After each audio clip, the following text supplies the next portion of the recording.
నిద్రపోయే ముందు 11 మాటలు శివనామం చెప్పి పడుకోమని చెప్తారు. తెల్లవారి నిద్ర లేచేటప్పుడు మీరు పరమశివ భక్తులైనా సరే, మీ కులదేవత పార్వతీ పరమేశ్వరులైనా సరే, శివ అంటూ లేవడాన్ని శాస్త్రం అంగీకరించదు.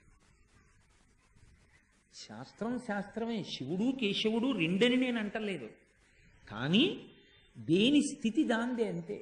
నిద్ర లేచినప్పుడు మొట్టమొదట నోటి వెంట పైకి రావలసినటువంటి మాట ఏదో శాస్త్రమే నిర్ణయం చేసింది. ఇంకా వేరొక మాట ఏదీ నోటి వెంట రాకూడదు. మొట్టమొదట తెలివి రాగానే రావలసిన మాట ఒక్కటే. అది 3 మార్లు పలికి లేవాలి మనసం మించింది.